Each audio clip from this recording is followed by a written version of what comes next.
ये सन 2007 की बात है। ब्राजील से एक यंग लेफ्ट बैक लाया गया। रॉबर्टो कार्लोस को रिप्लेस करने की जिम्मेदारी उसके कंधों पे दी गई और 8 मिलियन यूरोज में रियल मैड्रिड ने मार्सेलो को साइन किया। 15 साल बीत गए और कल मार्सेलो ने अपना फेयरवेल स्पीच दिया। फ्लोरेंटिनो पेरेज ने उनकी सर्विस के लिए उन्हें शुक्रिया अदा किया और सारे मैड्रिड के लेजेंड्स ने जो नहीं आ पाए वो अटेंड करने फेयरवेल उनका, उन्होंने सोशल मीडिया पर जाकर मार्सेलो को थैंक यू बोला। 4 club world cup, 3 UEFA super cup, 2 Spanish cup, 5 Spanish super cup, 6 La Liga और 5 champions league titles. Marcelo is leaving Real Madrid as the most decorated player in the history of the club. Not Sergio Ramos, not Raul Gonzalez, not Cristiano Ronaldo, but Marcelo has a special place in the history of Madrid. हाँ, ये सारे players की भी अपनी legacy है, but to come from Brazil and सिर्फ ये इनका दूसरा क्लब था। बहुत सारे प्लेयर्स होते हैं जो 5-6 क्लब में खेलते हैं, ये करते हैं वो करते हैं, बट मार्सेलो ने अपना पूरा यूथ, अपनी पूरी जो पीक थी वो मैड्रिड को दी। और इस साल हमने मार्सेलो को उतना खेलते नहीं देखा, बट मार्सेलो ने कल खुद अपनी स्पीच में ये बोला है कि इतने साल जब मैं पिच पर था तब मेरी एक अलग रिस्पॉन्सिबिलिटी थी, लेकिन जब लास्ट सीजन मैंने इतना गेम टाइम नहीं देखा, मुझे एक अलग जिम्मेदारी महसूस हुई और वो थी डगआउट में रह के एक लीडर की तरह बिहेव करना। ये जो यंगस्टर्स निकल कर आ रहे हैं, कामाविंगा, वेलर्दे, आपके और भी जो यंगस्टर्स हैं, फर्लैंड मेंडी वगैरह, इनको मोटिवेट करना, इनसे बात करना, इनके साथ बैठकर चैंपियंस लीग के वो एक्सपीरियंसेस संजोना। और उन्होंने एक और बात बोली कि मैंने बहुत सारे कैप्टन्स के अंडर खेला, but Raul Gonzalez was the idol for me. Sergio Ramos ने सोशल मीडिया पर थैंक यू बोला। रोनाल्डो ने बहुत ही इमोशनल मैसेज लिखा मार्सेलो के लिए। और सारे मैड्रिड फैंस बहुत ही अडोर करते हैं मार्सेलो को, सारे मैड्रिड फैंस बहुत ही चाहते हैं मार्सेलो को। और मैड्रिड ने अभी रिसेंट टाइम्स में फाइनली आकर अपने लेजेंड्स को रिकॉग्नाइज करना शुरू कर दिया है। जिस तरह से उन्होंने कैसियास को गुड बाय बुलवाया था, जिस तरीके से उन्होंने राहुल को क्लब से बाहर निकाला था, वो एक अच्छा टाइम पीरियड नहीं था फॉर मैड्रिड लेजेंड्स। लेकिन मार्सेलो और सर्जियो रैमोस को जिस तरीके से फेयरवेल मिली है, हाँ ठीक है, ये कह सकते हैं हम कि सर्जियो रैमोस को नया कॉन्ट्रैक्ट ऑफर नहीं किया गया जब वो एग्री कर गए थे रुकने के लिए, बट वो एक अलग बात है। बट एक डिजर्वेड रिकॉग्निशन देना, एक डिजर्वेड तरीके से उनको गुड बाय बोलना, ये मैड्रिड ने किया है। एंड इसके लिए I think we have to appreciate their effort, क्योंकि this is something Madrid is not known for. अब मैड्रिड की बात हो रही है और अगर बार्सिलोना की बात नहीं होगी तो काफी ही अलग सा माहौल हो जाएगा, अच्छा नहीं लगता। जहां एक तरफ मैड्रिड ने अपने लेजेंड्स को अलविदा कहा, वहीं दूसरी तरफ जेरार्ड पिके को अल्टीमेटम मिल चुका है जावी की तरफ से कि भाई या तो सुधर जाओ, या तो अपने ऑफ द फील्ड वाले जो चोचले हैं उनको खत्म करो, या फिर you will not be part of my team.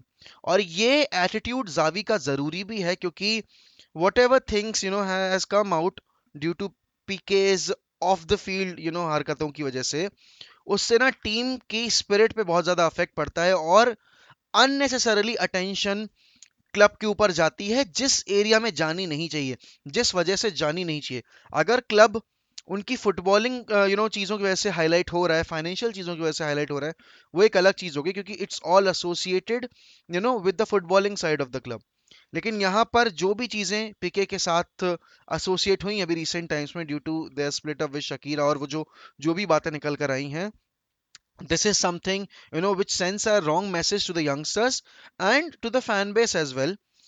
Xavi is someone who man manages things very well, और ये लास्ट सीजन हमने देखा था where he had to come in, he had to manage each and every individual, जो कि Ronald common के under इतना comfortable feel नहीं कर रहा था। And he maintained the team spirit within the club and within the bunch of players। तो वही चीज करने की कोशिश की जा रही है। और देखो, इस पॉइंट ऑफ टाइम पे अगर जावी के प्लान्स में नहीं है पिके, तो ऐसा मैंने रिपोर्ट्स में पढ़ा है, अब मुझे नहीं पता ये कितना सही है कितना नहीं, बट रिपोर्टेड 80 मिलियन देने पड़ेंगे पिके को उनके जो भी वेजेस के चक्कर चल रहे हैं, और जब वो अपना कॉन्ट्रैक्ट फुलफिल करेंगे तो तब उनको जो अमाउंट मिलेगा ड्यू टू लॉयल्टी बोनस या जो भी होगा, तो इतना ह्यूज चंक ऑफ मनी पिके को देना पड़ेगा बार्सिलोना को। और यहां पर बात यह भी निकल कर आई है कि लापोर्ता ने एक मीटिंग रखी पिके के साथ, जहां उनको बोला गया कि उनको फर्दर वेज कट लेना पड़ेगा जिससे कि बार्सिलोना प्लेयर्स रजिस्टर कर पाए, और पिके उस बात पे रेडी हो गए।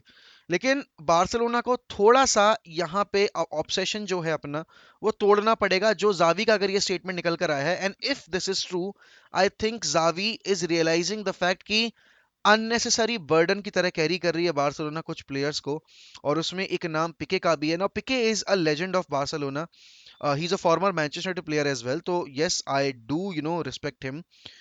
But at this point, if a club is failing to register players because of the salary cap, and when you have got players who are not as crucial in present time as they once were, तो फिर I think it would have been better for both Barcelona and Piqué to end their relationship, by the end of the previous season that what we have already witnessed.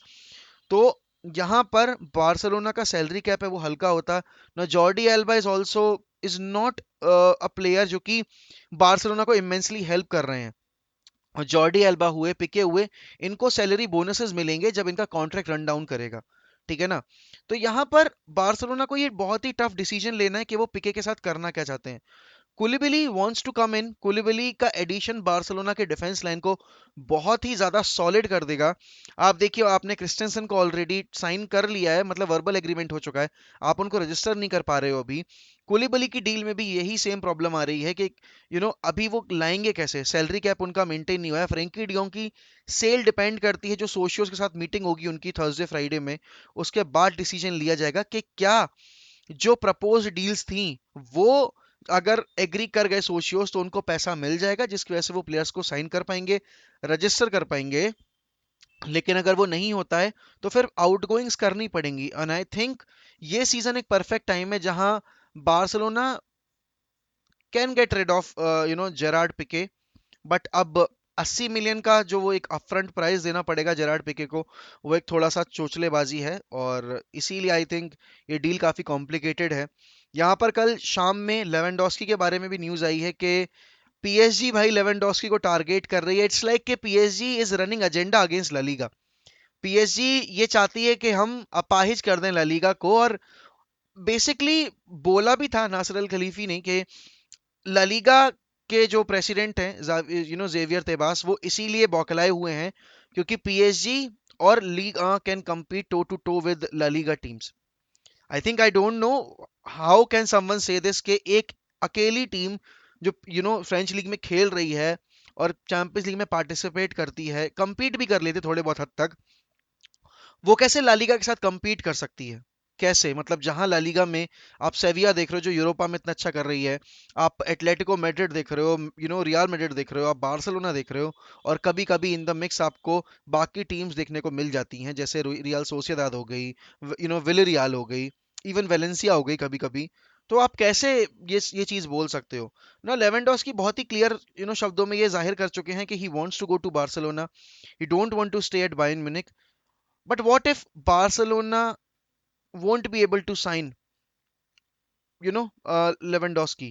And Bayern Munich एक बहुत अड़ियल club है, जिस तरीके से Lewandowski ने ये publicly आकर statements दिए हैं, उससे देखो जर्मन्स बहुत ही ईगोइस्टिक होते हैं। जर्मन्स अपनी ईगो से बढ़कर कुछ भी ट्रीट नहीं करते, और इसीलिए ये डील अगर पीएसजी प्रपोज करेगी और उन्होंने अच्छा पैसा दिया, तो हो सकता है बायर्न म्यूनिख भाई इसको as a stepping stone use करे बार्सिलोना को अपना प्राइस अप करने के लिए, क्योंकि बार्सिलोना 25-30 मिलियन से ज्यादा देने को रेडी नहीं है। बट हम सबको पता है कि पीएसजी अगर उतरी तो पीएसजी आराम से 40 मिलियन दे सकती है, क्योंकि वो डेस्परेट है इस वक्त पे बाकी टीम्स को अनसेटल करने के लिए, एक प्रोजेक्ट डेवलप करने के लिए, और नए मैनेजर को एक ऐसा अटैक लाइन देने के लिए जहां उनको कॉम्प्रोमाइज ना करना पड़े चीजों के साथ।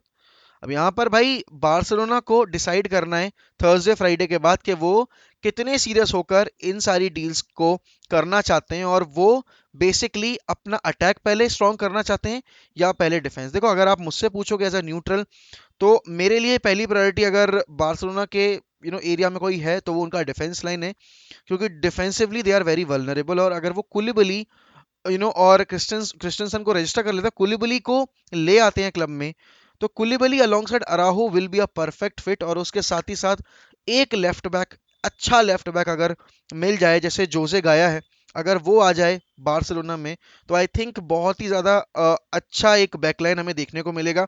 और फिर अप फ्रंट तो आपको सिर्फ एक ही एडिशन करना है बेसिकली, लेवेंडोस्की का, क्योंकि आप अगर डी मारिया की डील एग्री कर लेते हो या फिर आप रफीनिया को ले आते हो, तो ऑलरेडी सॉर्टेड है चीजें, क्योंकि आपके पास आंसू फाती है, आपके पास फरहान टोरेज है, ओबामियांग है। मिडफील्ड में आपके पास अगर आप फ्रेंकी डियोंग को बेच भी देते हो, तो आपके पास फ्रैंक कैसी है, सर्जियो बुस्केट्स है, पेद्री है, गावी है, निको गोंजालेस है। तो और पाओलो टोरे को भी रजिस्टर करने की बात चल रही है। तो let's see how it goes. And comment section में बताइए भाई कि आप लोग के क्या पिके का कॉन्ट्रैक्ट टर्मिनेट कर देना चाहिए, और या फिर आप चाहते हो कि पिके को इस सीजन रोकना चाहिए बार्सिलोना में। और बैकलाइन में आप कौन सी साइनिंग्स चाहते हो ये भी बताइएगा। अगर आप चैनल पे नए हो तो सब्सक्राइब करना मत भूलिएगा, बेल आइकन दबाना मत भूलिएगा। तब तक के लिए गुड बाय, टेक केयर।